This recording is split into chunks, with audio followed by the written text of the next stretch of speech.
Today, we're going to talk about a really powerful idea, something designed to help us cut through all the noise of our crazy modern lives. It's called the Wander Day. It's a simple practice of intentionally disconnecting, and we're going to explore what it is, how it works, and why it might be exactly what you've been looking for. I mean, think about your typical day, right? It probably starts with your phone. You're barely awake, and already you're just endlessly scrolling. A constant fire hose of updates, news, opinions, and pictures, just pulling at your attention. And then the notifications kick in. Oh, the notifications. The pings, the dings, the little buzzes in your pocket, emails, texts, work messages, social media alerts. Every single one is a tiny little demand, a small crack in your focus. And what's the result of all this? By the end of the day, there's that all-too-familiar feeling. You feel overwhelmed, pulled in 100 different directions, with this nagging sense that there is just never, ever enough time. So, let's just take a breath for a second. Let's pause. Because that feeling, that frantic, relentless pace, that's exactly what we're here to talk about. We're living in what you could call the age of distraction. And honestly, it's taking a real toll on us. But what if there was an antidote? This quote really just frames the whole idea perfectly. It's an invitation to step away, to give yourself the gift of unstructured time and see what happens. It's not about escaping your life. It's about finding a much deeper part of it. And that gift of time, well, it has a name, the Wander Day. At its core is a complete technology Sabbath, and it's a simple but profound invitation to just step off the hamster wheel for a little while. Okay, so what is a Wander Day really? Let's be clear, it is not a vacation, it's not some new productivity hack, it is an intentional practice. It's all about being present, creating some actual space in your head, and listening, truly listening to yourself, away from all that external noise. The goals here are, well, they're deeply personal. This isn't about achieving something you can post on social media later. It's about practicing what it feels like to just be, to really see your relationship with technology, to get comfortable with quiet, and to discover what thoughts have been waiting in the wings for a chance to finally emerge.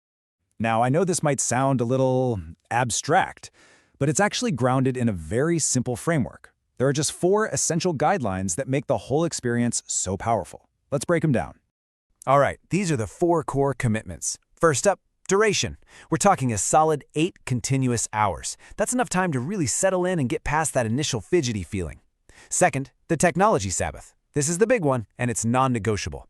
All screens are off. Third, solitude. You do this alone. No friends, no family. It's your journey. And finally, and this one is so crucial, no agenda. You have to let go of all plans and just let the day happen. And just so we're crystal clear about that technology Sabbath, we mean a total blackout. Your smartphone? It's turned completely off and tucked away somewhere. No computers, no TV, not even any music or podcasts. The whole idea is to tune in to the sounds of the world around you and the sound of your own thoughts. Okay, so you've committed to the rules, right? No tech, no company, no plans. And you might be thinking, what on earth am I supposed to do for 8 hours straight? You know what? That question gets right to the heart of the whole thing. We've kind of forgotten how to just be. Your day could be anything, really.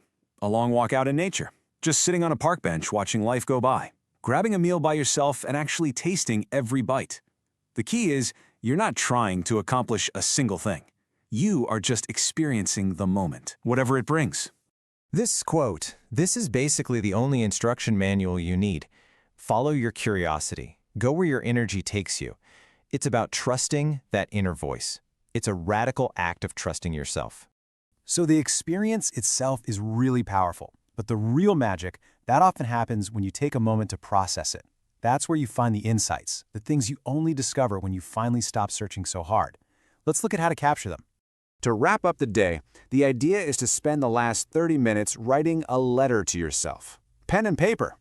It's a simple, analog way to capture what you've just experienced before you plug back into the digital world. So the first question to ask yourself is this one. What surprised you? Maybe you're surprised by how hard it was to disconnect at first. Or maybe it was a sudden, unexpected moment of total peace that caught you off guard. And next, what came up for you? When you finally had a moment of real quiet, what did you realize? Did a solution to a problem you've been wrestling with just pop into your head? Did you get a whole new perspective on something important? And finally, just check in. How do you feel? Calmer? Clearer? Maybe a bit anxious? rested? Taking stock of the benefits, or even the challenges, is what really cements the learning from the day. Now, it is really important to be realistic here. A day like this isn't always easy or blissful. In fact, a lot of its power actually comes from navigating that initial discomfort. That urge to check your phone, that feeling of boredom, the restlessness, yeah, that's probably going to happen. It's all part of it. Those feelings are valuable signals. And the invitation here is to just sit with that discomfort, to see what happens when you don't immediately give in, because that's where the real clarity is waiting. And that really brings us to the ultimate promise of this whole experience. It's an opportunity to find not just peace and quiet, but to find something deeper that's been waiting in that quiet. A chance to meet a piece of yourself that usually gets drowned out by the noise of everyday life. A simple and truly profound invitation.